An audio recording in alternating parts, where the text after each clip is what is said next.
whawhenai le nei mga ngana fiafi I savea, ia tu lau lava nisi o tu te tele pe ona e sapi e inunga le, nei fo I whaelele, ia e maise o le tau singa o ainga, ma lore so I fua manuia, whaftai le atua wa maua le nei lao le lei, ia o se ama no wha auro foi, wa maua inunga le tātou porkalame, ia ngā ngai fo whaiva, ia o se porkalame matanga o fie foi, e ma whai ona wha mamala mai nisi o vaenga, ia e pei foi ona iai le tūranga o loo whewesi a isi o tātou atunu I Samoa nei.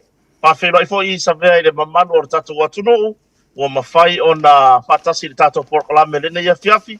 Ia, maa lore so I whomanuia, maa lore le wholau le nei a so I whiau mga ruenga. Ia, a whio mai a matala mai a au le porkalame matanga o fie. Ia, a le tātou leitio le Radio Samoa I lana porkalame matanga o fie. O le nganga I fo whaiva o le atunu. I le nei vai o le fiafi Samoa nei. Malo whaftai I le tali wala au fo I le whaatala ulatu. Ina ia whaamanindo ai ia nisi fo I o mata upu o lea ua lau manu ia. Whai mai ua o I le tula whono. Le ila sa taimi o toi papai atu e. Ai wa umana o whaitau. Ma o whaalongo le lei. A wa o te tau muri fo I lau polkalame. E watu fo I le wha malo. Le loto tele male ono sai male la. Lava papale. I mea lo tupu le tātou tunu. Marisi lea mea leo na tāua. Whaftai lea nganga toa. E mawhai ai o na mamoli mai sa vali I lea tunu umala na whaafonga anga. E au noa. Ma se tūlanga tātou te alofanga ai. Ia ma tātou tāu mawhai. E pupuri lea ma tāupu ma lea ma tāupu. Ai olo au meia I luma o luma mea. Ina ia sila fia ia le atunu. Lei tātou te le alo I le atau le lau. Ai tātou te tau mawhai ina ia whailo. Mea te tau o na whailo I le atunu. Ina ia saunga le mu. Ma ia lātou sila fia le lei. Awa a malama lama Samoa. O na whaia leo whai unga te tau. Whaftai tuili mau. Mo le nā fo I au unanga ma le nā tautua. Wa te le ala mea tā ua. E maua mai I le whaleo o kota. Ai, sei tātala noa le mata upulea. Leo o whai mai nei I le pulenga, ma leo whinga luenga le Samoa Airways. Ia o te masani le le iai I le pulenga, ma liso leo whinga luenga. E mai se le pulisiti, le officer sili o le. O le telefoni teimi o te whaatala noa I nai. Leo au mai, ia, e peiforinga mea leo se tau whaafefe. O leo ave mawhaila le lātou tangi. E whapea ua e whaaleanga ina le tamali anga, ma le tau le leia, ole, fuawa lele, ma le company o le Samoa Airways a le tātou atunu. Ona ua whapea, ua e tua ia, ma le mautinoa, defamation, with malice, knowingly, e le sao. A o lena o whaalongolongo tu lau saunuanga. Sa e masalomia ona o masal salonga male ata mamai o tangata wo o iai lo lato malama lama I nei ona po I techniques uma a wala ese e momoli ai fuala au ia mafasala lau ma o mai a batu wala I longa se wala se sa no ile sa o lau sa no nga sa fatino ma fa leo Paftai la vale ataua ile nei ava no le lei a tonu tapisa lunga o pega te whailangi. Ia, mai, o telefo ile atu nuu o tustusi mai.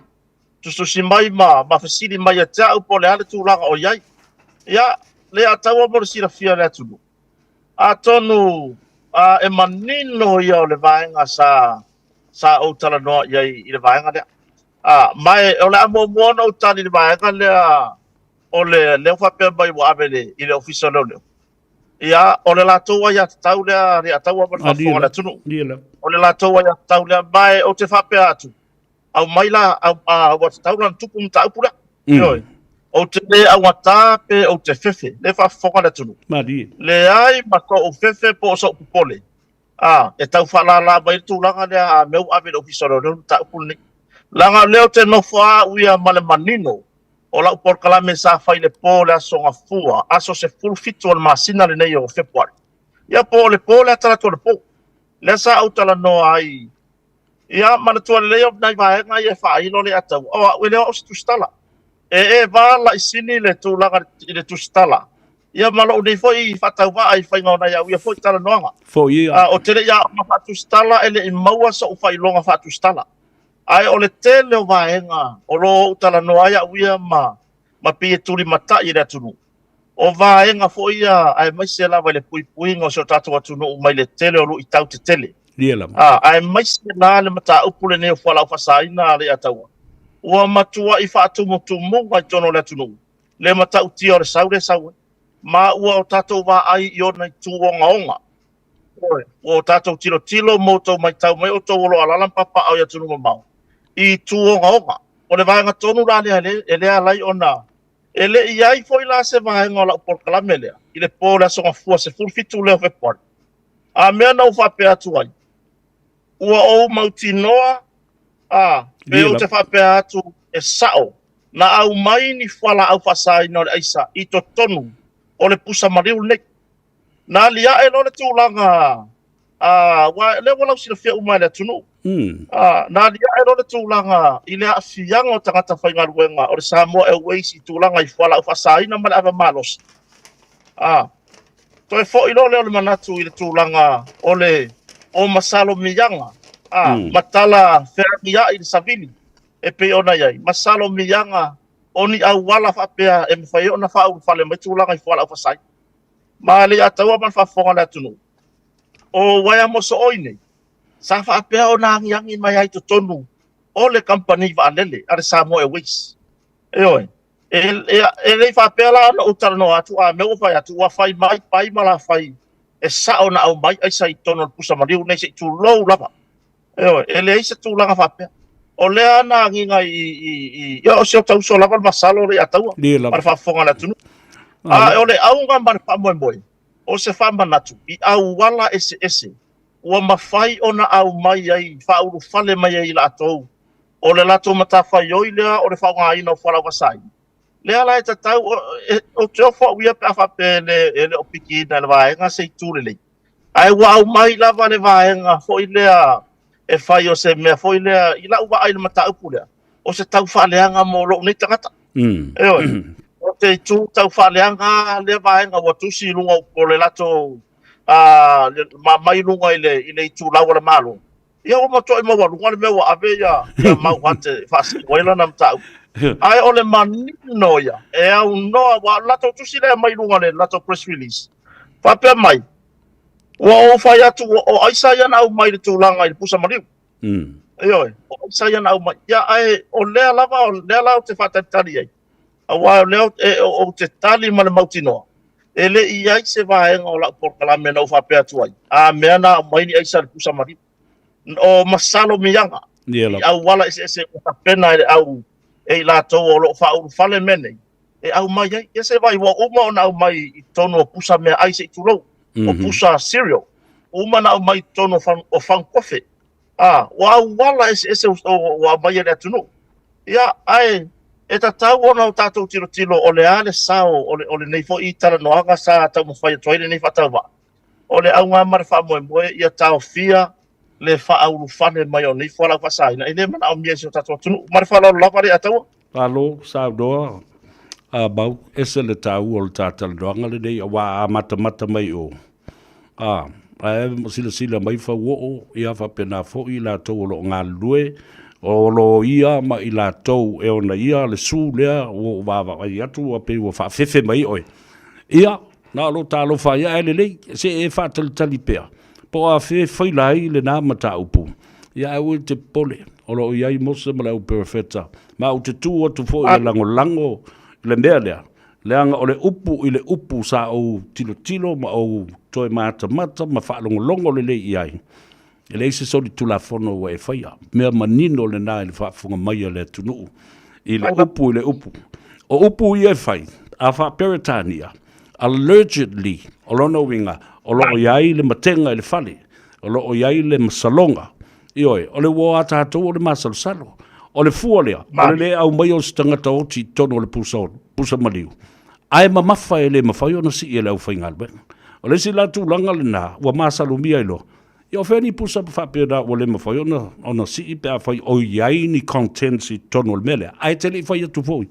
a me ua e mautinoa o le ua la'u mai la isa sa e saunoa i le mataupu o le masalomia nisi auala ua popoto tagata soli tulafono ma latou fai lea fo'i na lavela o polokalame lea sona nafi le random compulsory drug testing of Samoa Airways staff faia le SRAS lele la to tele ia na whaamalolo nisi ua ave e le la patainga a o le baua bai tono le fuava lele o le ala sisi awala e mawhai ona sila o tātou te tai i le mata upu o le tau fia o lau sao le na ma lau sao le a mau ma le whaafonga mai a Samoa i le mata upu le nei ia o isi mea ia e wawai atu ne iai o la au malosi isi vaenga ua masalomia ua pei ua le fefe le istangata e whaanga le whanga e whanga i le iskangaka ma wha umai le ola o le istangata o la sau tanga i ma le sisila iai awa o le a fianga o tangata nei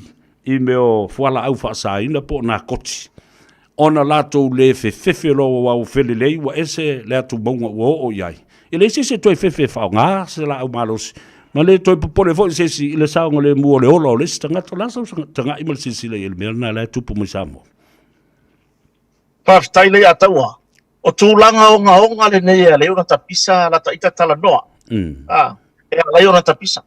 O le aafianga o whala au whaasaini. Ma whaau na o ai le tūlanga i le whatupula ia whasio tangata. Tūlou lava le upo e toia tea. Whatupula ia aafianga o whanau teine. Whatupula ia leo o tono a onga.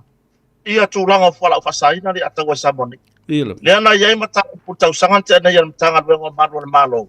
Lea na maua ia afianga o le whala wasai. Na o i to tonu a onga. O lona winga. Ua tatau o na ngā lulu e whaatasi mtatu watunu. E tinea vahenga nei.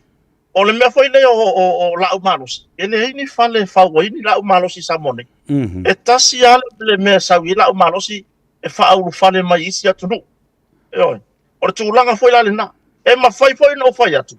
E whaao no masalo mia le apusa mari. Pena au mai ai, tūlanga i la au malosi. E oi. Ai o se whe au mo momori. Ia o tātou ngā lulue ma o tātou tau mawhai. E la vea i maisi o tātou atu no lai titi. Mai a fianga o mea tau whalau whasai. Ai maisi tūlanga i la au malosi. O le telo whaablape. Ia lele i mautu le maisi whamtalanga i whaablape. Len tūla i mai a le sā. I le asto na i len te ane. Lea foi na faina i se tamaitai i se la au malosi. E oi. Lea foi na faina i. Mo whamtalanga o se besi. Lea na mafuai o na afia i se la au malosi. Mai na mua to ai tau nuu iai le tine mu. O whamtalanga nei le whiangia i le waia mo so oia se o tatu watu nuu i Samoa nei. Lea taua o le tūlanga le nasa au whailo ai i tūlanga i tua inga nei pe o na whai mai le Samoa Airways. O le a whawhewhea o nao mai i lunga e whai mai wa o whaaleanga le tau le leia o le company valele. A lea se iwa ai i lea a whianga o tangata whainga luenga. O whea o mene o le masalo mia i whala uwhasaina ma tangata whainga luenga o le whea i wa alele manga rue o le tango whia whala uwhasaina. E awe i hele popo lenga o le tunu. Le ia tau o tato sila whia uma o tau sila whia mau iloa. E sili ato na popo le tangata e whenua i le maalele pasese tangata anu Samoa e whenua. I tangata e whaonga ina tūlanga i whalau wasaina. Matango fouder maalele. Tai pea o tangata o nā matango fouder tāmana. Le malo setu la pono. E tai pea whape nāle manatu. Wa au mai lava se vahenga o lau porkalame wa whai o se me whaaleanga i lo me tangata. Ai wa ngaloi o lea lava sa nginga mai to tono le lato company. Company va alela tato tunu Samoa Airways. A fianga o tangata whainga ruenga. E o lava ia te lato tango fia ia fōudio va alele. O pai lato va alele. Balanga whaanolo. A wala e le te tau na umai i le mata upu lea mau. O le mea te tau le whai. Tau la na whai se Commission of Inquiry i le sai linga. O a mea sai to tonu. O le pulsa maliu lea. A waile au mai ai se tangata. So e au ili le leila le mata upu lea. Sei vai la po hala mea na mai e tonu. Awa i lo utal tonunga. Ai a pauni mea mai e tonu. O ni lava o le tangata oti. Ia ma se alunga o le tangata oti. Mani ona se vai. Po o sona suti fo. O le mea la lea o le mamafa tele.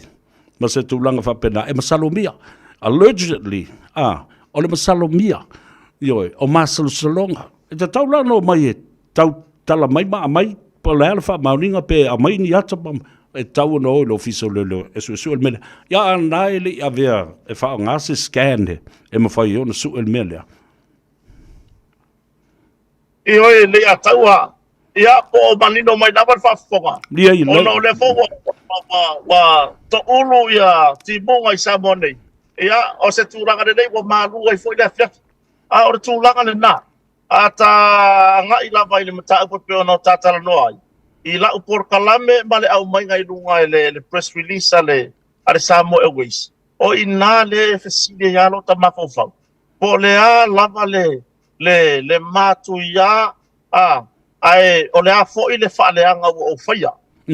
Pe ona whaapea o whaaleanga le tukulanga i le whaatuatuaina o le aonanga. Le ai, o kere whaiakua i le kampangi waalele i tangata Samoa. A wangi o kako koe o whaonga, kampangi waalele a tatu atunu Samoa Airways. Mea o le whaonga i le au whenga renga tūlanga i whala upasai. Le ai, o le alanga na au mai la tau whamutalanga. Ua iai tangata whainga renga e o lava i le pailati. O na masa wa na test ma wa fa maunia a fianga ele ngata o fala o fasaina i ona tu ss ia ai mai so tu langa lava malos ia o nei lava wa mai lava e a foi nei e au mai la por pala mele ia per tu langa na a fa o se tu langa le o lo anga ia la tala le fa tu le fa bring it on. Bring it on. Au mai la o le ai ma se vai no fefe ai nei aso le atawa pe o pole ona le o te tari tonu a uia i mea no tara no ai ele ai ma se tala fa pena o faia a me o le pusa maliu na o mai tomu aisa pena afai aisa pe o le alava to ai ngatelo aisa na o mai aisa yo ia o le alava to ai nga atu langa na le atau fa fetai la mo mo so wa no i lungo le tato por kalabe nga ifo o faima. Ia, ne o mawhai o na pamani noi le paenga lea. E te talia ina, ma e lango ina la ulu i tau le nau awatu. Ia whai le random testing po le compulsory testing o ta ngata uma amata mai te tai o le atunu i le pale mene ato sui whai pule o mai o fisa o leo whapena fo i whai a onga au whai ngā luenga a le malo o le au whai pisinisi e te langolango ina le tau na o avatu. Tau ona whaatino e le malo, a mata mai le palmene, suenga ma whai latu test ia, drugs test. Mana ia tele whaapsiri ia taua, o se me matua i lua se lau pasene le langolango ina le vaenga lea. O le mea matanga o fiele ia taua tau sangantenei, mai o se me maania fo. Na a mata mea le tapisa le matanga luenga leo i Samoa i le whaia o lato truck test. Ai peitai, lea sa i le lato whaktalanga na nginga i rungorea. Na toi to loa pe o le ato e tolo po le lato whamoe leo le whaia o test ale tanga ruenga ato maro le maro. A mata mai lava i tai pe o na iai le whionga komisina o le pūlenga. Se ia o lava i leo pato a watu i tolo mtanga ruenga. O le a whai tūlanga i lato test. Pe wha mata o a fia i tūlanga i whala o whasai. Ai pe tai o le anto to loa ono le fono tai tai o maro tau pulenga le sa fai mai Samoa nei po le choko. Ia, ai na o le vahenga la o le tine mu le sa fa atino la to test. Ma au mai ai le la to result. Ia na o tūlanga i ia fianga o le ava malo si o loo. Li nifa iai le tūlanga i peifoi ona iai ia testa tine mu. Ia ai e matua ia ubi ia le company va le ia taua. Ia. A fua iai. O le nei wo mai u whaleanga mai lunga whaapele pila to press release. I la son nafi. Ar mea moni le atawa toi mana tu le amatanga. E se ro pisa fo i tua inga. I ai tā lafu. O ka i kāre ngei ma tātou porkala me tātou e la i mai la tō olo o ngāru lue Samoa Airways. Mai tua inga fo i sa whai ai. Ane la fo i tū. I le whaati nonga o ngāru wenga. Ai mai se ai tā lafu ma toi whaafo i o le vālene. Lea sa o tātou lango mo tātou tutu batasi. E wha leo le mau ma whaafetai iai tu sai martonginga o i tā lafu. O le nei wo matua ia uma inni ai le tūlanga le saru li mana wali ia. Ile nei mea wa whaasau da soa na fimo ma ta ua ilo tai ngoa i runga o penga ta whailang. Ia le atawa ele i whapea o tere masani me whapea. Ia la. E wheo lolo mai le pepa lea le press release lea le ale Samoa Airways i tu ai ngā whaalea ngā ese ua whaia ilo tani fo i tangata whatawa. Ia na fo i te sila fia wo fo i te oe tūlanga me whapea. Ele foula ia te au tūlanga o le whaaleanga me whapea i runga o penga ta whailang. Ai, o le tūlanga i le whapesili o se tūlanga ua matua i ala ngā tatau. Ona, ta pena tato malo, ma au mai se tūlanga whapea e whai u mai siaki, a mata mai lava tai o le tunu. Ma di la. A wa a mata mea tai o le tunu. O le a whai ngō fie foi ona whaofi le wheau pe momoli le tato wheau lea. Ia te ila tō uma o ngā luhui. A tonu o se isi lea soani mo le tato tau mawhai e tineia, pe tātou te tali le ai atu tūlanga o whalau whasaina. Ia pe ona iai le newa i tau. Ia, wa iai nisi o tangata whainga ruenga le malo, wa afia i tūlanga i whalau whasaina, e le tau whailoa. Le whoina whaulu whale mi se tasi o li whainga ruenga le official tutor. Le mamafa, toi titi a tasi le kilo, le mamafa o whalau whasaina. Ia le pe ona iai nei tau sanga o tuana i atu. Ia, e po ina ia fianga sa whapea o na whailo me tanga ruenga manu le malo. I nisi o so whainga sa whapea o na ruatu i no whaanga i whaatawela isa. Ai ia e mai e maswafa o nisi o manu le malo. Ia mane toa tena o me tanga ruenga le malo lo o afia. E le po hoi se lilo ia fianga o pe ona ia i nisi i tu finga maurunga. E pe ona afia i foi le sukom sina o le ofisa whainga malo tataluai. Ia, e vai le maurunga o nei to finga rea tau. O le mele matua yo ulangoina. E te lo hoi whapena fina ngalo le atunu. Ai longa o iei sesi o au e sesono fina ngalo. Ma le tūlanga o le langoina o le nei whamoe moe. Mo le fe awa lo bomboni ma le tatou sini au tu. Tafi ese tūlanga i whala au whasaina. Mai to tono sio tatou atunu. Le isi vaenga tāu o tele mau lo mawhauwhau e whanua noa ai. Ona ele ai a se o se whainga leo, ele maua mai eisi ta mai tai e tō tasi pe tō lua, a leo nā, wā ngina lava i ngō ta mai tai, ma tāo fi atu i o se whainga nei. Nā le me le tupu, ili tūpāo tinama ta mai tai, ili a fianga fo i ngā koti, ma le sapalai o le aisa pa o le methamphetamine, pa o le a lava le ngā koti o le wara, ta tele i le atunu. Partaire a taua. I le ai ngā ilona au te tele i so tatu atunu i Samoa nei. O le a fianga le nā waiai. Mai e le toa tasi foi se tamaitai pe toa se fulu tamaitai o Samoa ato le ai o te loa sili atu le whainu mera. E toi titi lau tusa le whainu mera o tamaitai ma li i o loo a fia i tūlanga o whala u whasai. O le isi a tūlanga le a taua i le tūlanga matautia o le alu o whala u whasai na peona ia. Ia, le foi na wala au le vai ason te anei le a taua se tamaitai fo i sa whaiala na plana tamai pisinisi o le whai o le pankeke mawhora fo i le whaatau o le sandwich. Ia, lea foi o i oi o na mōrianga whakase le pankeke mawhora ma le aisa, ma le marijuana. Ia, foi se tamaitai nā roe asi lana pāanga le whare puipui. Ai siaki atu e manu le malo whare puipui. Ia, maua i foi tūlanga i whala au whasaina. O le tūlanga lea u whao no mai tauina le taimi nei le atau. E pei ai atangia mai o le a whao ngā le tūpāo tamaitai. E tu lou lava le tūpāo ne o tatou whenga foi, ai mai so to whawhine o nei tina. Ai o lau le vai, e pei ai o le a whao no iei le taimi. E a foi nei e maua i o swainga o tamaitai lava o whaia tūlanga whaatau ino whalau whasaina. Ai pei o le ana lafia ni i tua.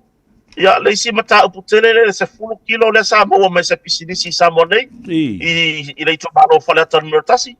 Ia, le foi Samoa i se tamaitai whai ngā ruenga. I le whai pisinisi lea. I ona fianga fo i tūlanga i whala upasaina. E le moni lau sau noanga le atau ai le ai lava se o so whainga a le matanga ruenga o malo.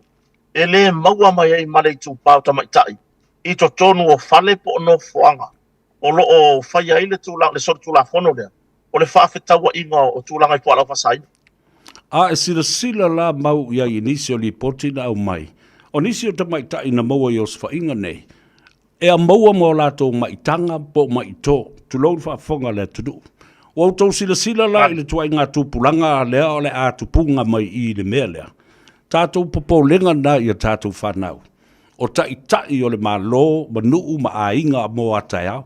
La tuai ngā, tusa la e whanau mai le pepe. Wai le ai masa, o lo iai fo le matenga ma le masalonga allegedly.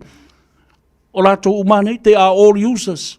Ai ula tuai male paipa, ai ula tuai male tamaititi le whanau mai. O le a la tu ai ngā fianga. O le a o iai whanau le tunu ua whanau mai i tangata nei.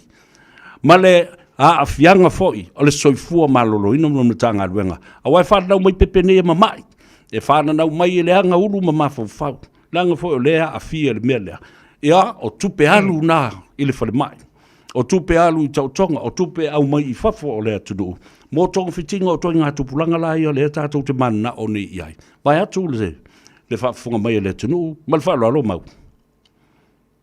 Ia, o le tūlanga tōnu ane nā le wa iai a le ataua. Mana ia tēne le wahenga le wa o ia le tā whaasoa le whiawhiri nei. O le whi au lava o lo tau mōni mōni. O le a le tātou ngaruenga whai whaatasi tātou te e nai tūlanga whala u whasai. O le a so tātou sao, tātou mātua ma a inga ta itasi. O nuu. Ia wa iai isi nuu ma mafio angare ataua. O la e o isi makai whaasala isi ai. Au le kau solo musar ka ngofi whala u whasai. E iai nuu. E oi. O le wae mo so oi le si o tātou atu nuu i Samoa nei le ataua. O te tari tonu a na whaapea o Samoa le whaitapur kalame e te tala le laina. E so ta i atu o tata. O te tari tonu le ataua. O mea e te le i whaalongo iai lunga i a te lātou wa iere tō mai whaatustala lātou te ripotia. O le a e whaalongo longo i mai tangata ese nei mai nu ese mai tū mālo ese o sio tātou atunu.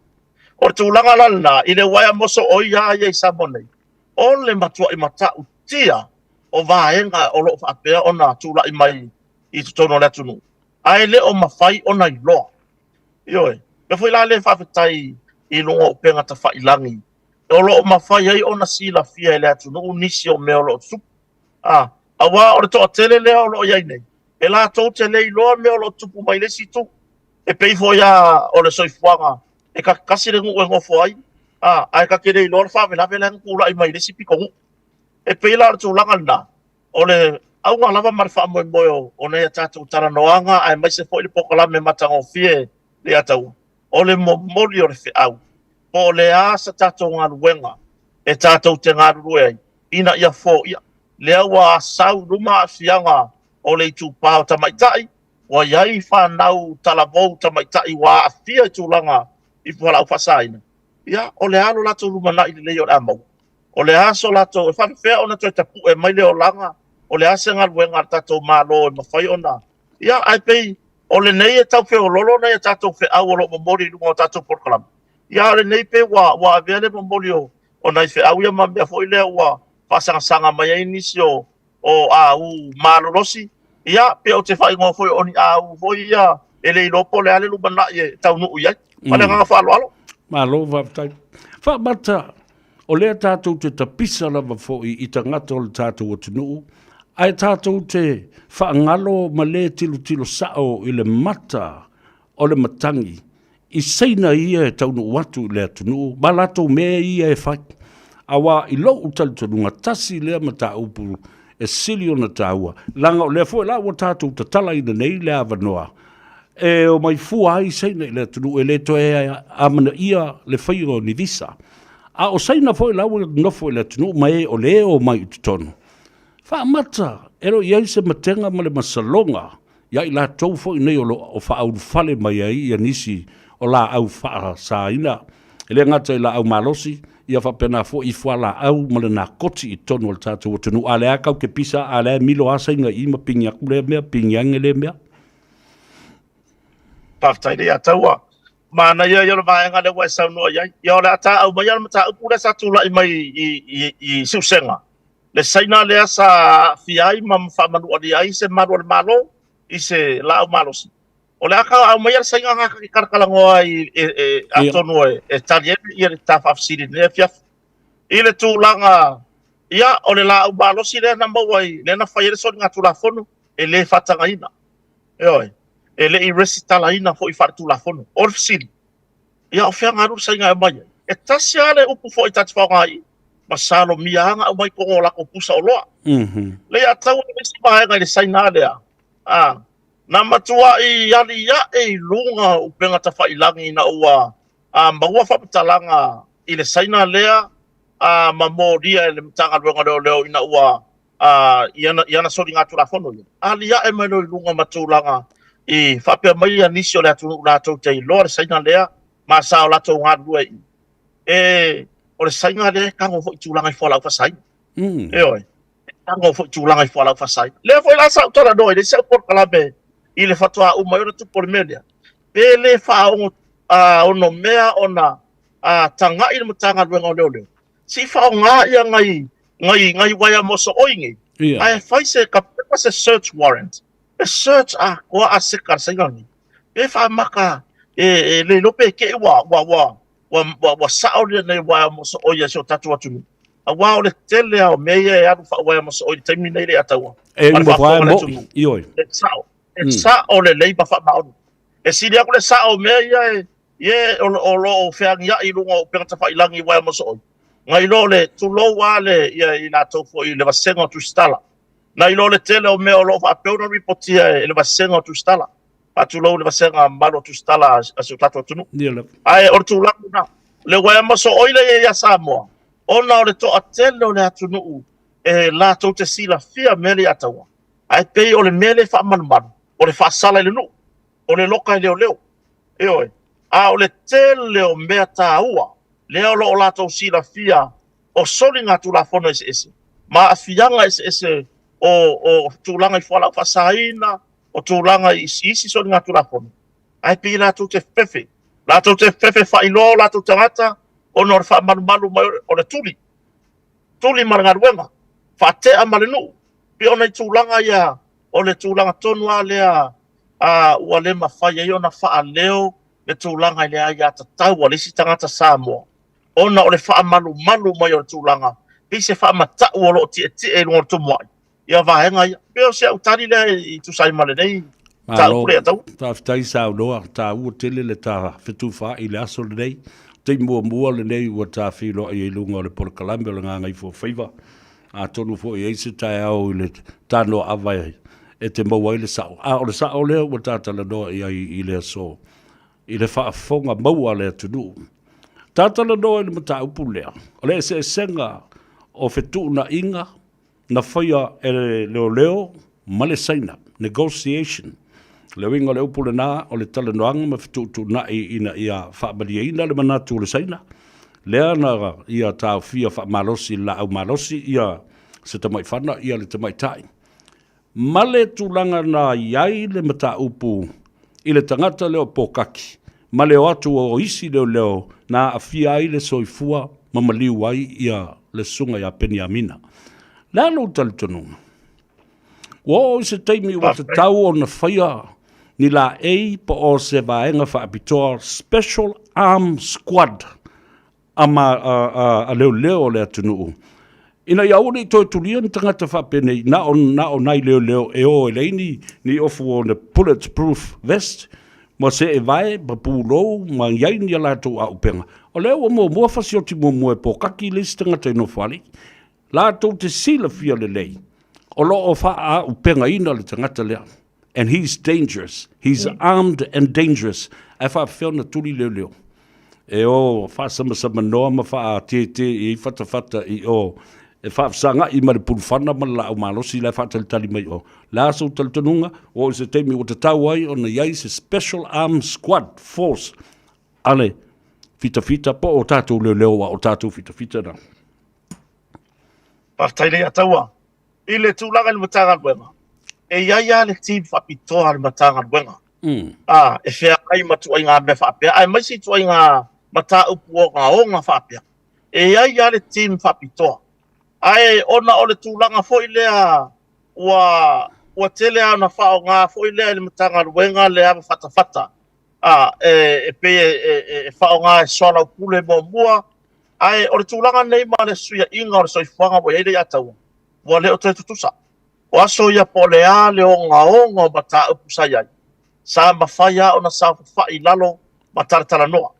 Eo, a o le taimin nei, le ai, a ua tango o lor tangata la upenga, o ina sori etu la fono. E peila o na maani e lau sau noanga, ua tatau lava o na toi wha malo sia le tūlanga, i malu le malo e wha upenga ina, i maa o tau wina le li. E le wha pēr na le wha upenga ina le, a taua e le ilo whawa. E le lei ona a o tau wina le lei, i le tūlanga maua lunga, a wala tūlanga wha wla wha pēr. Ia, peila ona yele mata upu lea, i lea na afia meri sai. O te tari tono ana wha pēr, e tofu le malo, ma le utu tau tu lou lava. O lea whaifoi na malo le malo e la pepea, i le sori ngā tūla whono lea. Ia, ma leisi tūlanga. Ia, e matua i whanoa noa o ane nei taimi, i tūlanga fo i lea, i le whato aani, ia e fwai, ina ua tūrai mai le vevesi lea domestic lea violence. I to tonu le baare saina malona, malona to rua, ia, whato aani ia e fwai lo male warrant of arrest. Wa leva ona tapena fa mstonga ina ua le a waile saina lea i lana matau. I lona fa mstonga. E atangia mai la ina wato Moses i reporti menitaka lunga leo. Wa pei wa tu malosi le official lawyer si le te ena ia le tarosanga ale lo ia le saina lea ina i te tale tue fa atane lona fa mstonga. Wa te ena malosi le official lawyer si li mafape mai. Wa feo lolo lava ma ele e atangia fa mtalanga ele tasi se mta por saina lea ele tula ye mo fomstoka lona winga wa fai mana masani le a wai fomstoka ya ai fa fatai le mata upule tula mai na dia e lunga mo tu sai ya ma le la wa o te tari tono mo bo wala au tu sai pa to fa solo i mata upu mo mo mai al mana ye tere lo fatu manatu le atau mo tatu mtanga lo malo ele tatau ona tato mafau sa mo le lu sputa sang tarwai tato mafau sa mo ua matua i te le swinga ua le fefe fo le stangata o omile a motiole tūlanga le lau malos e tatau lava pe la ititi pe feololo pe la poa tūlanga ile i se whala blave report atu o ia lava malu le malo ma ia o ta pena ina ia aua ne i toi hawha ina mai se malu le malo i tūlanga i fefesia inga pe haona na vevesi mai la tau wala o atu e soala pure se mta malanga whala alo le atau o le isi vaenga e siri o la whaima polenga mātunga lunga. Lea la o tātou te tala nei le vai whale ma le apa anufe i le sau sori le asaina. E le aini o lātou visa. Whamata i lau whanongolongo atu i nā wā le fiu sa i le atu se avanoa e tala noa tua i le official padmia wā o le official padmia va ia le Department of Immigration. I le tulanga la lea mai nei la saina to fia se lau pe fia afe foi ta ape le tātou o tunu. Ona le lola ia lea ele lava leo tasu e mai saina nei a ia ni au lape o le a whaata oto tātou te iloai. Awai le umia ele a tole lua vai aso e tawhao e sa wile saina e tawhao mai. Ai loro wha Samoa. Ioe. Wai loa le tātou ngana atoa. Ni ngāru wenga te tau na whaatino po ni mea ua umana tā pena e pui ai. Ia lo tātou atunu mo tātou tangata i le ulu whale mai lea. E lea toi aise pāpupuni e tāu whiawhia ai le taunu umai au Norman visa. Tai nei ataua, o le mata upu foi lea o loo laua lunga i tala noanga si o tātou atunu. O le vaenga mua le hao i se whamtalanga. O le tatala o visa, mo le malanga mai o saina, ma tātou e fia malanga i saina. Ai, o le nei lava o loo tau mawhai, ia, po le mea ea o atu e taro sanga ni visa, whaafai ngō fia mo le malanga atu i New Zealand, Australia, ai mai sei New Zealand ma Australia, o loo to atele nei o tātou tangata o loo iai. Nei ta māma lai tina e fio atu e asiri whanau, ioe, ai pe o tūlanga le iai. E tō titi a masina ato o whaatani le, e tūlanga, o isi a visa o ta inua masina o whaatani. A o le nei o matua i whai ngō fie lama, o na tatala, lo tātou o, ia whape o ko inga ko ai ngai saina. A kongu wa o inga ka Samoa, ini o lato ai ngai saina, wa na o ni tangata Samoa, wa whai po ipo ma no nofo ini tangata saina. A o ka kou ia Samoa, o le tātou nofo i tangata Samoa. E le lopo fe o sainga e ka pio ia. Ia la vai ave anei ma tūlanga ia Amerika Samoa, ele a ko se los full minute le to le fangali i Amerika Samoa ia o nge ia ka ke ol pen o le nge lava ka ke feo i pe mika ia ai o fisili o fe e ale tatou ato Samoa sa fa pe ona nginga i o le a fa pa fala le tulanga i le pe mita le a Amerika Samoa tatou te ufale ia wo ai ia tunu la tamai a le uta tala le visa a e te ufale ai i saina tatala le visa e te ufale ai Israel. O le tulanga la i le fa fisili le ia tau e tali ai i tapenanga mo le ulufale me o saina i Samoa ele o iai masika ko kapenanga o iai ele o iai tatu tapenanga a fua iai a matane o nga solo mai saina e nga lulu i Samoa ia o kakala o le bang fio ese me ma o sainga o le la baba i sainga ai o mai ngi Samoa pe ia o le o para kaiso e o mai nei matua i fia ia nga pawa la ko ai kia nga o mai asu e lo matua o Samoa se tu lo lava le afia Moni. Apa wana le la fai a fai la ko se lau sainga a le tupale o tamalo mata mai malanga ai o mai mau ai la to tai to lua po la to pa anga te Samoa ele lima sku ia lo da wing o fatu pola ia ila masaina no fo Samoa ni ia mai tato fai tete ia tunu fa pene i le onga o ka ke la kiki ka ia wa ka kilo ka ke va ai news ya tunu ba mau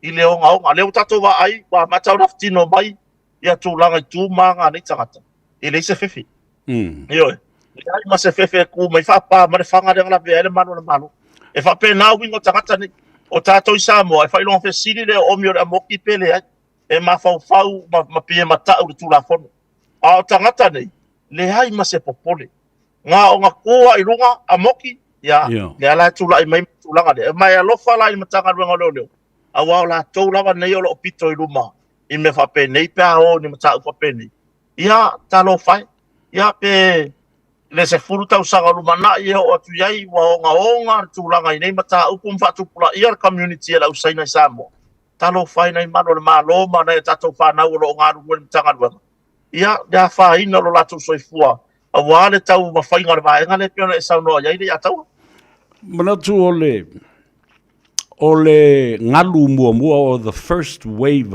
of Chinese settlers and migrants. O le ngalu mua le na le na se mai saina le na le lo tatu wola fatas. Ma wo lo tau sanga o la tu tua ma mal malama i tu manga i fanua ma le faaloalo ma le lofa. Ma ua fetanga i fo ianga ia wa tangafa fo i o tatu tapaitai.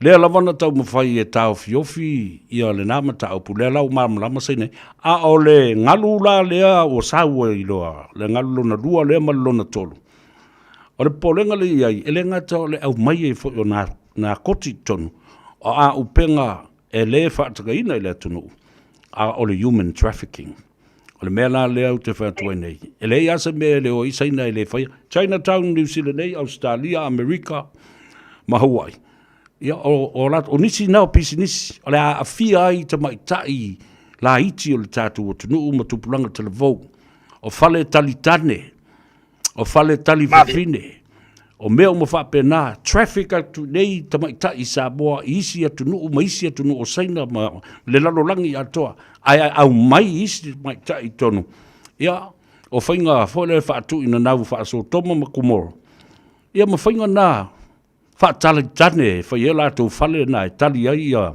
e fa ia me o tu ina naunga fa anga sala ile tu no va tu le fa fonga mai mau malau fa longo mai fo i so sa ile mata upu nei ile tala ina na fa sa loto le anga mai sine tono Samoa ma le fa tai o le tu langa na le ta te tiro ta ita yai mai e ta tau lava o tatou pui ai mai se lava i nei tatou walo mo whanau ta mai tai ia a mai tau iai a le ataua ia o aure no foi Samoa oi ta te aru atu se whalo loa sainga ia o le sainga fai pisigisi ka maloa ai wana nofo ma se ta mai tai Samoa ta la vou la i titi ia ele isa ufe awa beo ke whai aku le amale a le winga o lau tala o le au wala lea le au saina lea fatuloa e pio mali lau saunua ngai nisi fo yo o saina ua talagafa i se o tatou atunuu ma ua atunaʻe o latou aiga ia mai e moni lau saunoaga o saina lelei na e o mai ua oola le o laga faasamoa ua fai latou tautua i totonu o nuu ma lalafaga o loo nofo ai pe maupaolo ai ia fai matai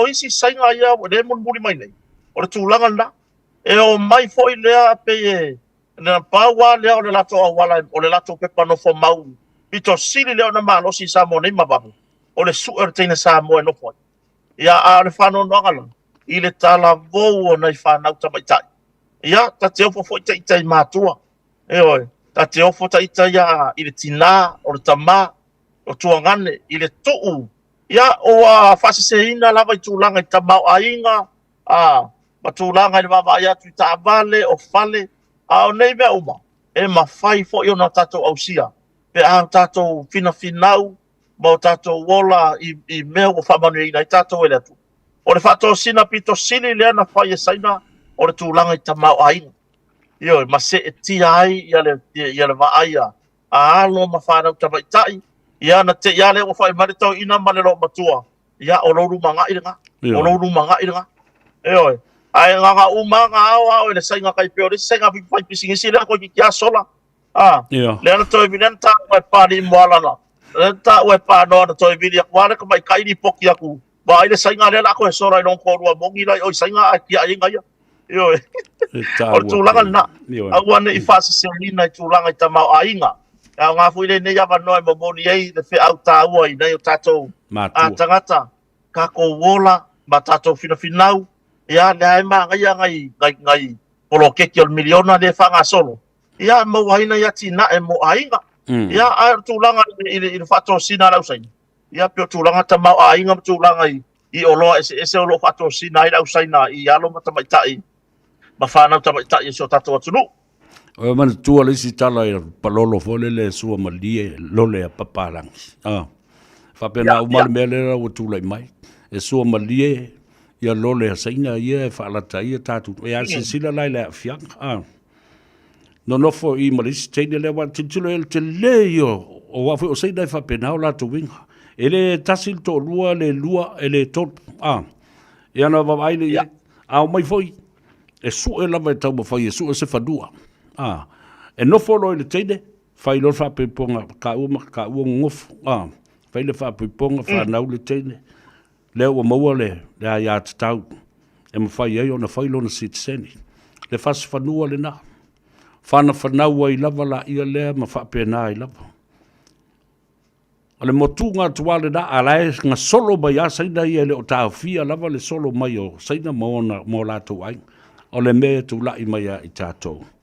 Ia, ele o se mea le lei mo lumana i tātala noa ai fo'i a wā la ua wā tele i le tō whā le atunu mo lātou mawhauwhau. Ia ma mate ai i le taunu unga o patatu o me nei. Sa whai mai lau por kalame ma o whaatala roina mai ai se tasi fo'i o suicidia tu stala ma whaasale lau. Mai le stete o Hawaii le vai asana se ima mai atu nei. Na o oi le mātale noanga. Ina mata upo su enga le FBI ma le CIA. Na o whamatala le iai, o lau lui tau na tu atu i leo i le maliu o tu au.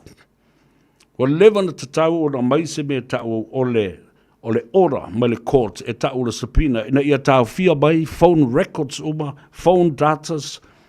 Leo lo wha mau i lunga o tau o svo i lea le Vodafone ma le Digicel. Ina ia whaatustusa a wā e eitangata na lato whaungaina telefoni. Mai le o se mea masalomia le mena o le mea moni ale mea le na. I le pōna mali waitu au. O aina telefoni mai Samoa i New Zealand nei. O aina tu i nama telefoni solo. O le teimi e tu po se whaalawe i ate oe. I lou le mautonu. E ale tangata te whaatutua ina te vili i ai. You panic and you want to call somebody. O mea nai a ngā i isu e ngā ale FBI ma le CIA ma leo e maua i lava le tangata. Mai le ngata i nā, e le mawhai no pepelo le telefoni i le data le i lunga o le paulea. E mai lalo e whaatustusa, mai loa ai le mea sa e tūtū ai. places you at the location where the accident happened. Mau ale le ina, fa mai le talale, ale tu stala sinia le fionga ya ai ono. Le launa fausia. Sa vea, o le mea mua lava le nai tau ta pā e le ofisa o leo. Ioe, a mai le court order, ma a mai e lola e leo le whaatanang. Ina ia sapina mai ia phone records na, e o te whiu e whai atu, ma a watu le neilu i tau sanga ma tau sanga ma. Le a ia se mea o e whaalongolongo ai. O ye sisi o whapeo, mai le telefoni ia, al tamba leo limon. Na o le telefoni ia samweru leo whai nei. Lei foi sisi o tala noa lava i le mea lea, ona o te tali tonu, ma le wha maoni. Lai la tau te malama lama le iai, ia le mtanga luengo leo. Ai le o e whai le mea lea. Therefore, the elements of sort inga and technology. O lai wha tali mai ina wa umana mātala noa. Tali mai po a fair, e a fair ailona official minister. Ia le ala wa wha te amana minister. E tau lola no i sisi minister la o iei nei. Mai se wha tananga. Ina ia tau mawhai e sue, ma maua se file mu. Sau noa mau, o oe sa avea fo i malu malo le telo tau sanga o mawai. Tau te iloa le lei, o i tu ai ngā leads nei, e fe soso di tele i le ngā ruenga, ali i mtu mai tai malu o le malo. Paftai nei ataua, ia o le mea nai masani ai.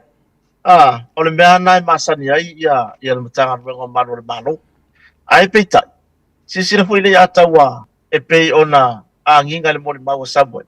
Sa o i totonu le ofisa, ma sa tau whina le telefoni, mana to e fiu e turi.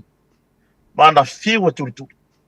O le mauanga lea le mawai nei a lea to e sao e losa moeru sau lunga o le media, malana mori mau. Lea la na sueloa, ina ia avatu lota o fia e o mai na so. E le iai ma se mea wa avel whamastonga. A wa ana whapea le ataua, e avel mata upure ilo na taimi mua, na whai ene mori mawa Samuelu i leo. I le urua iso e suenga. E urua iso suenga lea sa whapea ona iai. A tonu e o iai le whato whala inga whamustonga, ma au mai se polo inga malosi. Ina ia sa ili pe whai mai se whata, mai se polo inga e whaatanga ai company telefoni nei. Ina ia au mai i lalo le tara lea sa whapea ona tau noa i Samuelu. Ai peita ai le ata, waman whafonga la tunu. E le i o le mori maua Samuelu lumor whamustonga. Lea lava e o mai lea so. Lea o tau fia, ia sia fo ialo la tunu. E le i wha longo whamastonga i le mori maua Samuelu. E oi. Lea na whapea mai a leo, e le se. Pepelo. Ai, o le vaenga lea, o le mea lea whamastonga na pau lava nga tanga luenga malo. O le tusi lalo mori maua. Awai le na Samuelu mori maua mtau kure. Na iai fo i mau atu au sa o latu ta whao de polea. Sa tusia lato mori mau, ma wha mau popo i le whaila. Sa ta tau la o nao, i lumo whamastonga. Ai peitai, ere i o, le sa toi turi e Samuelu le mtanga luenga leo. Ma o ai lava ina saulo Samuelu, anu roi rungo le media. E wha i loa lana mori mau, ma vahenga umaia. Ere teitei tau Samuelu tūlanga i malu le malo, na o yeila na matau. Ai mai se lava i le malu le malo, sa whapea ona whailoa tu ele no mero ta vale matango ta i lunga o le system. Matau mai le ngoi tangata le stala i ta vale. Ia ai peta, na te iawa molo au atu le natai. Lea la ana le to e sauro Samuelu i lunga o le media. O ina la lea na la ilo na turi apu. Ina ia au mairo e loka, o na lau whapea mai. Wa whaaleanga o latu tamari anga Samuelu. Wa whaaleanga Samuelu o latu tamari anga. Lea whaila ei maretangi ale. Ara whai pule o whalata numero tonu. Ia e whaasanga ya Samuelu. Ia na tuwa inga sa tuwa iai nei. Ai ana whapea e o ona mataha upu. E pei ona o toi Samuelu ma ape.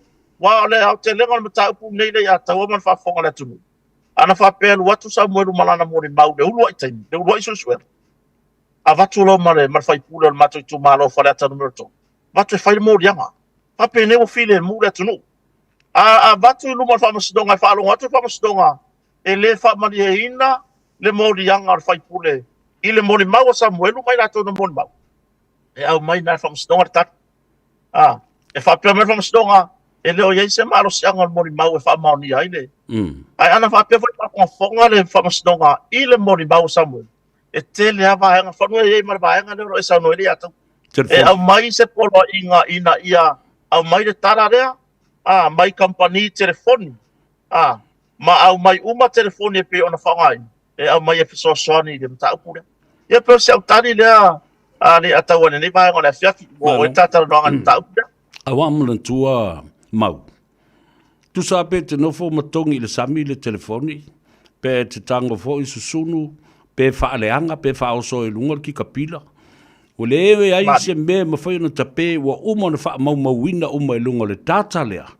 Na mai a print out o le extraction po le mea tau retrieval. A mai la ia ta whewhe le tele o tangata o le a mapuna i whai ingoa i lunga. O le taimi na whai e le text, a wai te sau uma ia tustu singa o le text. O whea le location na whai ai. Lea lava leo na whai atu. E iai le popolenga. E iai le popolenga o tangata nei o lo whaia le suenga le nei. A wā o le a tele ingoa o le a mapuna i whai. O na whaila a lea o na koneti uma dots nei i le taimi na tupu el whaarawe mai se sile ala no i le tata ma o le mawhauna o tu ua le mata upule nei. Le anga le mata upule nei na a mata i lona whewai vai a i le atunu lewa i uai ina vale whangatia. I le tūlanga ua iai le tātou whainga malo. Ai sea. Leanga fo i ua iai le matenga ma le masalonga i o le conflict of interest o tātou whasota inga i a inga mangafa. Dea la ua iai le masalonga lea, i le tūlanga lea. O le pui pui o stangata o laumanu ia i se soli tū la whono. Ia ai whaasava vali lea tunu i le ala. Ia ai pui pui le tangata lea. Wa sisila la ile mele wa tu la imai. Yo. Ia wa tala me fawa o ta doa le atau. Ia le wa ile vanga u banga fa mo rianga. Ole tai fono fo yo le vanga fa fa fa tu le tu sa motas. Ai fa pa ki le fa. Ia le tu mai e male sa tu ia sa boeru na mo ri mau. Yo. O le foi sa na o sa boeru na mo mau. O le ko mai kongo ia i pa ki. O ila lea tangia mai ai, foi lea i le babai. E peia e sao le vahenga lea. E ia le masalonga e. Ia o seo tau soa le masalo le atau. I tūlanga pe papea. I le tu mai ai ma le tangata o loo. Lea ua mafua i le tele o vembesi. Ia wai le ase sio. O ta ua. E le faubu le whapalongo le tunu. Pe ata ua tu le suafo le whaipure o loo. O loo iai lava tua inga le taimi nei.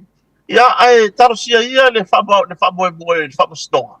A wao le mea moni le ataua ana whaapea e mawhaina au mai le famo stonga se polo inga. E toi fo i mani mata upo a mata tulona a matanga sao. Ia. Se manu ua whaamaria ina le atunu. Ona a mata role la matanga sao. A watu ila ato e tauna moria.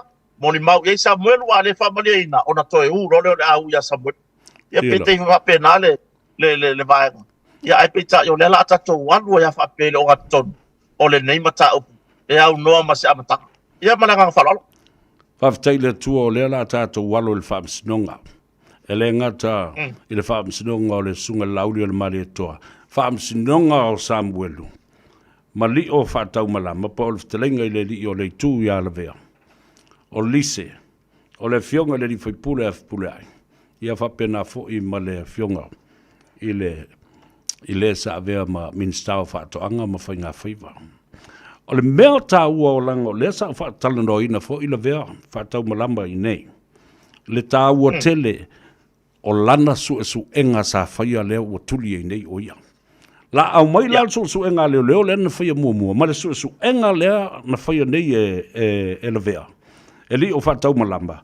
La whaatustusa, po o ai I ngoa ia na laumanu ia le mta upulea ma le recommendation na whai mai e rio o le taunu unga o lana suenga e le tangata e tau ona o e whai tau ia na ai ata tau wha tula whono read him his rights and arrest him well even na tau na whai alal mena whai na o au mai lio whai mai le pou mai le mea sa iai I whalali I tua ai mai ngā lulu e matangata ia e whaia le suenga Ai uma toe wala au atu. Sau o tuli oi.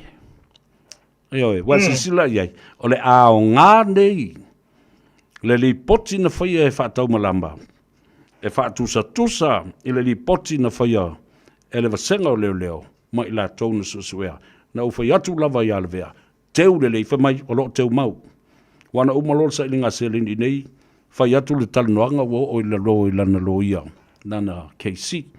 Ia, la so tantanunga le tāua o le susuenga le na whai e ui a lava wa fo lele wa ma waile ngā ruenga au te talitonu le anofo le tua ma le atunu sa anga le lei mai e fa so ni fo i ina ua le ise ngā ruenga e posa income fo i ale sunga le i inspector Paftai lava le ataua ba na ia le mahenga le wa e sau no ia ia au no fa ua mo ma fau ile fa malo longa o lio o laisi la fia le matanga luenga e baiso tai le matanga luenga le ta pena so spenga ai o le mafua anga le na la yo na turi dia o le longoa o le pomsina ua au mai se me pitosiri o na vai ia e fai wa fa pito ilu ai ua le amana ie le so spenga au ili e pei ona yai le tau mafainga foi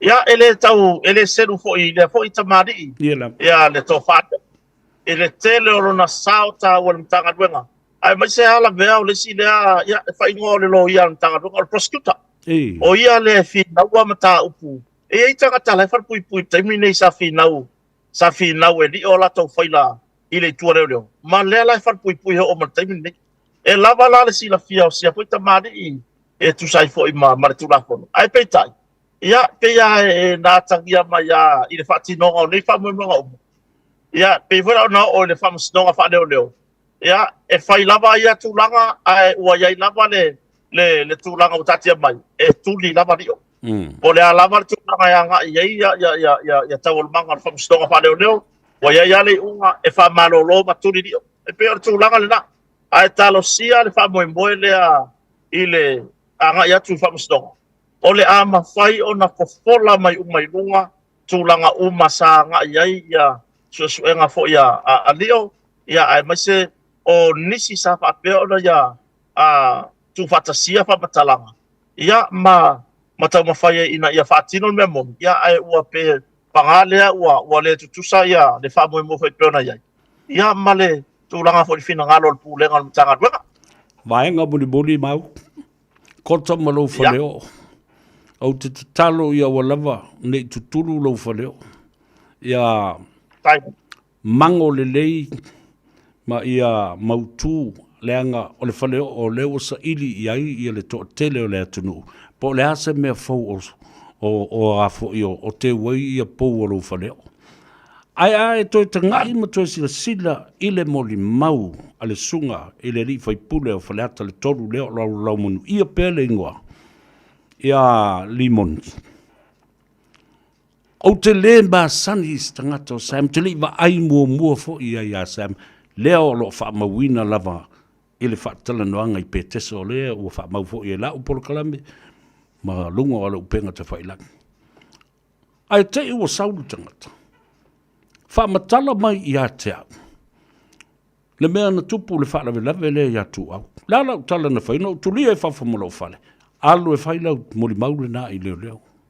Aua ne e toi sau i lau whale. Ai te ua, aua, ua toi text mai tangata i e te. Wai whafonga mau? Ua text mai tangata i e te. Le a mori mau o wha i e iai. No whatu le iai.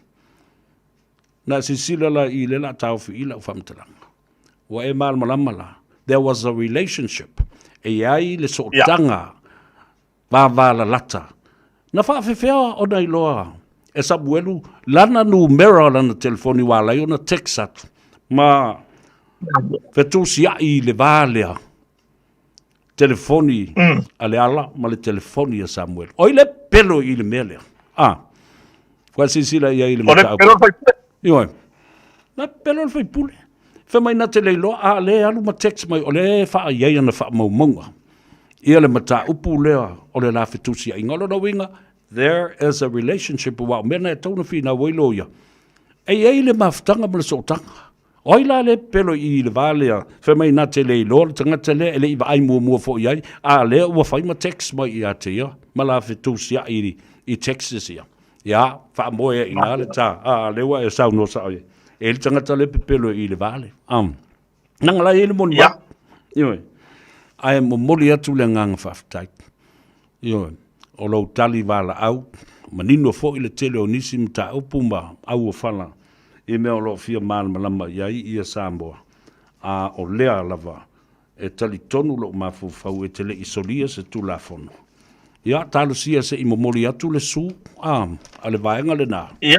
a wau te ilo le temi le ne la o matua I ngatete a toa ia tino o le pulenga ma le au whainga luenga po o ai lava le tangata na whaia le press release lea awa e alu suanga le va tele ma le ma ai fo yo au o le a liliu atu iai o le wha leanga ina o lo tangata mo lo tamari anga ma lo le whai o se mea whapena. There was no intention of defamation with malice and nothing whatsoever. I le napol kalami na whai le aso sulmo le fitu o le asonga fua o le masina le nei o Februari.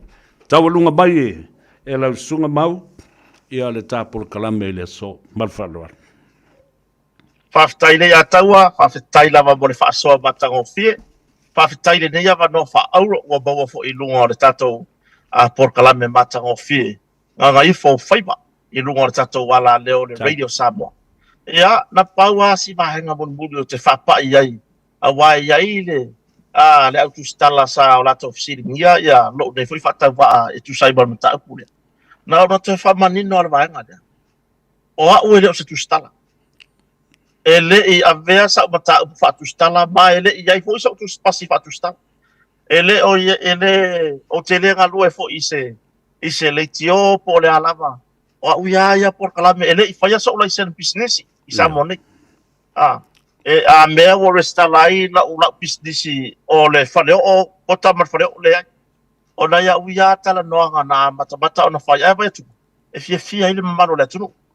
Sa o le tau mawhai lai mamoli se tūlanga e a fo inei e whapa ole o na whai. A no tau mawhai mamoli ni tivaenga o lo o mo o mia le atunu o na fia mamlama iei. Ia o leisi vaenga o isa whamitalanga munu muri a mo le amanole a taua. Ia na no utoi whapea I le tatu kampani valele. Iai se mea o ngā. I le porkalame a kota marwhale o I le pōla songa fua se forfitu o le masina le nei o Februari. O le tūlanga o le te atu o si o tatu atu nuu. Mai le whaono whale mai o whalau whasaina e whaonga e tatu kampani valele. A tonu o se mea pito sili na naonga. A o le whapea mai lo whaleanga ma lo tama wha o whaleanga ina tamari anga ma le tau le leia o kampani valele. O te le aila le na vaenga. Lana leanga o lea na nginga I lunga o penga tawailangi. Mai lava I le kampani valele. A fianga o tangata whainga luenga o kampani valele. I whala au whasaina ma tūlanga le ava malosi. I taimi o lato ngā luenga. Ai se mea o ngā sa maua ina ia tatu taranoanga. Ai mai se ia le nā porkalame nisi porkalame o lo o tau mawhai e pui se o tatu atu nuu mai a fianga whala au whasaina. Ia o te tari tono se tu le leina mo le rumana. Ai whawhitai tere le a taua le nei awa noa. Na mala utala mo le moli I le kampani vale le a ia isa rato whamoi bue whapea o tapena. Le ufa tu le whewhi nei. Bring it on. Bring it on. Bring it on. Au mai. O tapena fo ia maso whewhi po sa upopole le tūranga lea. O te Ale au mai e lato. Ia o let me know lola. Ia give it on. Give it up. O tūlanga nā, ai whakatai te le lava le tātou. Porkalame ne piawhiri a tau hawhetai wa maua le awa noa I le whola fo I o lau porkalame matango fie. Hawhetai la tunu o lo mon mawina ma mai moina le nei porkalame ne nei a whiak. O tau fo ina tu si mai ma whamano si mai. Ia ma whautua mai. Talia, o te talia mea uma. O le tū le leile o tātou porkalame ma o le aruanu fo ina ilu mo tātou tanoanga. O le talia o le tualalo ma fautuanga ai mai se o tatalo nei o tātou mātutua o loo tapo I o tātou whaiva le inga sale vi le o ngalo o tau ia tō whawhina mauso o loo muli lava ia tatu tanoanga i lea taimi savea ma lea taimi ia ma le tele o nei au nanga ese i tūlau ma tūlanga i fola ese o whasaralaua ia pe ona iai e tatonua savea mo se si avanoa se taimi o le rumunai ai mo mori atu le nganga whawhitai le nei a fiafi mo le avanoa matanga o fie kota marwhaleo mai Samoa nei ia e whato whawha soifua le nei vai ngana fiafi manu ia tele le fiafi Maua lau soifua, ma ia maua lau lo tutele ma lau lo toa wa langa melna le iei. Na ua e sa uno sa on. Au tele o sa tu stala alo ia le stala. Ale mea ngai le iei oe, e te asau sa o lava i le wha maoni, ma le mea moni o lo eva ai iai, ma le mea o lo o e wha longa uina. E te tau o na sila fia e le atenu. Alofa mo oe, ai stand by pea e maua avanoa tate fiso ta e o lasa ili se taimi e whaatulanga ai fu atu i lou avanoa ma lou taimi i lea aso po lea lava po rā se taimi o le vai aso ai mo le taimi nei manuia malolonga o le fiafi o le whatu mo oi ma le whaltua o le no whaalo ma le ai ngali i ama tangata mo le tātou nu i vai moso ia whaftai lava whaftai le atarua ia soifua ia soifua